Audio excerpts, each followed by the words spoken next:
Sir, ಕೊನೆಯದಾಗಿ ಕಬಂದ ರೈತರ ಸಮಸ್ಯೆ ಮೇಲೆ ಏನಾದರೂ ಇಂಪ್ಯಾಕ್ಟ್ ಮಾಡುತ್ತಾ ಆಗಿರ್ಬೋದು, ಜೊತೆಗೆ ಸಂಬಂಧಪಟ್ಟವ್ರಿಗಾಗಿರ್ಬೋದು? ಜೊತೆಗೆ ಈಗ ರೈತರು ಏನೆಲ್ಲ ಸಮಸ್ಯೆಗಳನ್ನ ಫೇಸ್ ಮಾಡ್ತಿದ್ದಾರೋ ಅದೇ ರೀತಿ ಚಿತ್ರರಂಗದವರು ಕೂಡ ಸಮಸ್ಯೆಗಳನ್ನ ಫೇಸ್ ಮಾಡ್ತಿರುವಂಥದ್ದು.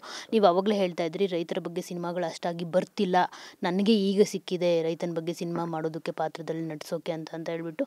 ಈಗ ಮಲಯಾಳಂ ಮತ್ತು ತಮಿಳ್ ಚಿತ್ರರಂಗ ನೋಡಿದಾಗ ಸಾಕಷ್ಟು ರೈತರ ಬಗ್ಗೆ ಸಿನಿಮಾಗಳು ಬರುತ್ತೆ. ಆದರೆ ರೈತನೇ ಇರೋದಿಲ್ಲ ಅಲ್ಲಿ.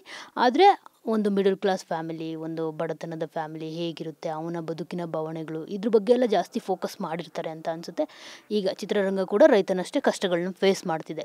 ಜನ ಥಿಯೇಟರ್ಗೆ ಬರ್ತಿಲ್ಲ, ಸಿನಿಮಾ ನಟರು ಸಿನಿಮಾಗಳನ್ನ ಮಾಡ್ತಿಲ್ಲ, ಈ ರೀತಿ ಕಾಂಟ್ರವರ್ಸಿಗಳು ಮಾಡಿಕೊಂಡೇ ಬ್ಯುಸಿ ಇದ್ದಾರೆ. ಸೊ ಇದೆಲ್ಲದ್ರ ಬಗ್ಗೆ ಹೇಳೋದಾದ್ರೆ ಸರ್?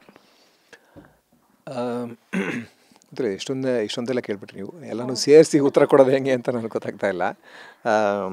ಓಕೆ, ಸಪ್ರೇಟಾಗಿ ನೋಡಬೇಕು ಅಂತ ಇಲ್ಲ ಅದೆಲ್ಲ ಇಲ್ಲ, ತೊಂದರೆ ಇಲ್ಲ. ಹಾಂ, ಸಿನಿಮಾ ಅಂತ ನೋಡೋಕ್ಕೆ ಹೋದರೆ ಸಿನಿಮಾ ನಿಜ ಬರ್ತಾ ಇಲ್ಲ, ಸಿನಿಮಾಗೆ ಸಮಸ್ಯೆ ಇದೆ. ಕನ್ನಡ ಸಿನಿಮಾ ಪರ್ಟಿಕ್ಯುಲರಾಗಿ ನಾವು ನೋಡೋಕ್ಕೆ ಹೋದರೆ ಎಲ್ಲ ಕಡೆಯೂ ಇದೆ ಆ ಸಮಸ್ಯೆ. ಸಿನಿಮಾಗಳಿಗೆ ಪ್ರೇಕ್ಷಕರು ಬರದಿರೋದಕ್ಕೆ ಪ್ರೇಕ್ಷಕರಲ್ಲಿ ಬದಲಾವಣೆಗಳಾಗ್ತಾ ಇದೆ ಅನಿಸುತ್ತೆ. ಅದನ್ನು ನಾವು ಗಮನಿಸಬೇಕು, ಅದನ್ನ ಅರ್ಥ ಮಾಡ್ಕೋಬೇಕು. ಬರೀ ಇದು ಕನ್ನಡ ಸಿನಿಮಾಗಳು ಅಥವಾ ಬೇರೆ ಭಾಷೆಗಳ ಸಿನಿಮಾಗಳು ಅಥವಾ ಹಿಂದಿ ಸಿನಿಮಾಗಳು ಅಂತಲ್ಲ, ಎಲ್ಲ ಇಂಗ್ಲೀಷ್ ಸಿನಿಮಾಗಳಿಗೂ ಆ ಸಮಸ್ಯೆ ಇದ್ದೇ ಇದೆ. ಅವ್ರುಗಳು ಬರೀ ಇವತ್ತು ಸೂಪರ್ ಹೀರೋ ಸಿನಿಮಾಗಳಷ್ಟೇ ಮಾತ್ರ ಓಡುವಂಥ ಪರಿಸ್ಥಿತಿ ಅವ್ರಿಗೂ ಬಂದಿದೆ. ಸೀರಿಯಸ್ ಸಿನಿಮಾಗಳು ಬಂದಾಗ ಅವರು ಕಷ್ಟಪಡ್ತಾ ಇದ್ದಾರೆ. ಬಟ್ ಅದಕ್ಕೆ ತಕ್ಕ ಹಾಗೆ ಅದನ್ನು ಬಡ್ಜೆಟ್ನ ಮ್ಯಾನೇಜ್ ಮಾಡಿ ಏನೋ ಮಾಡ್ತಾ ಇದ್ದಾರೆ. ನಾವು ಆ ಥರದ್ದು ಯಾವುದೋ ದಾರಿಗಳನ್ನ ಹುಡ್ಕೋಬೇಕಾಗತ್ತೆ ಅನಿಸುತ್ತೆ. ಜೊತೆಗೆ ಒಂದು ಸಂಘಟಿತವಾಗಿ ಈಗ ಹೇಳ್ತಾ ಇದ್ರಲ್ಲಿ ಮಲಯಾಳಂನಲ್ಲಿ ಯಾಕೆ ಸಿನಿಮಾಗಳು ಕಂಟಿನ್ಯೂಸ್ ಆಗಿ ಓಡ್ತಾಯಿವೆ, ಚೆನ್ನಾಗಿ ಓಡ್ತಾಯಿವೆ, ಎಕ್ಸ್ಪೆರಿಮೆಂಟ್ಗಳು ಮಾಡಿದ್ರು ಯಾಕೆ ಅಕ್ಸೆಪ್ಟ್ ಆಗ್ತಾಯಿದೆ, ಅದನ್ನೆಲ್ಲ ಸ್ಟಡಿ ಮಾಡೋದಕ್ಕೆ ಒಂದು ಟೀಮೇನೋ ಹೋಗಿದೆ, ಇಲ್ಲೂ ಅದನ್ನು ಅಂದರೆ ಅಲ್ಲಿ ಏನಾಗ್ತಾಯಿದೆ ತಿಳ್ಕೊಂಡು ಬಂದು ಇಲ್ಲಿ ಏನೋ ಮಾಡ್ಲಿಕ್ಕೆ ಸಾಧ್ಯನಾ ಅಂತ ಟ್ರೈ ಮಾಡ್ತಾ ಇದ್ದಾರೆ ಅಂತ. ತುಂಬ ಒಳ್ಳೆಯ ಬೆಳವಣಿಗೆ, ಅದು ತುಂಬ ಒಳ್ಳೆಯ ಹೆಜ್ಜೆ. ಆ ಥರ ಎಲ್ಲರೂ ಸೇರಿ ಹುಡುಕಬೇಕಾಗಿದೆ, ನಾವು ಪ್ರೇಕ್ಷಕರು ಸೇರಿ. ಸೊ ಯಾಕಂದರೆ ಪ್ರೇಕ್ಷಕನಿಗೆ ಸಿನಿಮಾ ತುಂಬ ಮುಖ್ಯ. ಯಾಕಂದರೆ ಸಿನಿಮಾ ನಮ್ಮ ದೈನಂದಿನ ಜಗತ್ತಿನ ಪ್ರತಿಫಲನ.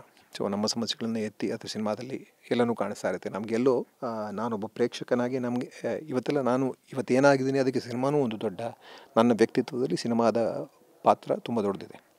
ಸೊ ಹಾಗಾಗಿ ಸಿನಿಮಾ ತುಂಬ ಮುಖ್ಯ ಆಗುತ್ತೆ, ನಮ್ಮನ್ನು ತುಂಬ ಇನ್ಫ್ಲುಯೆನ್ಸ್ ಮಾಡುವಂಥ ಒಂದು ಪ್ರಭಾವಶಾಲಿ ಮಾಧ್ಯಮ. ಯಾಕಂದರೆ ತುಂಬ ಸಲಕರಣೆಗಳನ್ನ ಉಪಯೋಗಿಸಿ ಒಂದು ಸಿನಿಮಾ ಕತೆ ಕಟ್ಟಿ ಅದನ್ನು ಅಷ್ಟು ಮನಮುಟ್ಟುವಂತೆ ಅವ್ರನ್ನ ಏನು ಬೇಕಾದ್ರೂ ಮಾಡುವಂತೆ ಪ್ರೇರೇಪಿಸಬಲ್ಲಂಥ ಸಿನಿಮಾ.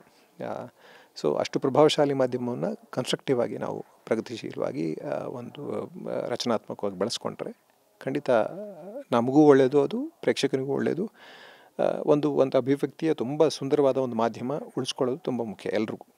ಪ್ರೇಕ್ಷಕನಿಗೆ, ಸಿನಿಮಾ ಮಾಡೋವನಿಗೆ, ಇಬ್ಬರಿಗೂ ಅದು ತುಂಬ ಮುಖ್ಯ. ಸೊ ಎಲ್ಲಿ ಸಮಸ್ಯೆಗಳಾಗಿದೆ ಅದನ್ನು ಕಂಡು ಹಿಡ್ಕೊಂಡು ಅದನ್ನು ಸರಿಪಡಿಸ್ಕೊಳ್ಳೋ ಕಡೆಗೆ ನಾವು ನಡಿಬೇಕಾಗತ್ತೆ. ಬಟ್ ಇವತ್ತಿನ ಬದಲಾದ ಪರಿಸ್ಥಿತಿಗಳು ಮೇಯ್ನಾಗಿ OTTಗಳು ಬಂದಿದೆ. ಇವತ್ತು OTTಗಳೇ ಎಲ್ಲವನ್ನೂ ಅಕ್ವೈರ್ ಮಾಡ್ಕೊಳ್ಳುವಂಥ ಲೆವೆಲ್ಗೆ ಬಂದಿದೆ. ಮುಂಚೆ ಇದ್ದ ಪ್ರದರ್ಶಕರು ಮತ್ತು ವಿತರಕರ ವ್ಯವಸ್ಥೆನೇ ಬೆಟರ್ ಇತ್ತೇನೋ ಅನ್ನೋ ಲೆವೆಲ್ಗೆ ಇವತ್ತು ಕೂತಿದೆ. ಸೊ ಇದಕ್ಕೂ ಇಲ್ಲ ಒಂದು ಪರಿಹಾರ ಇರುತ್ತೆ. ಸೊ ನಾವು ಹುಡುಕ್ಬೇಕಷ್ಟೆ, ನಾವು ಕಣ್ ತೆರೆದು ನೋಡಬೇಕಷ್ಟೆ.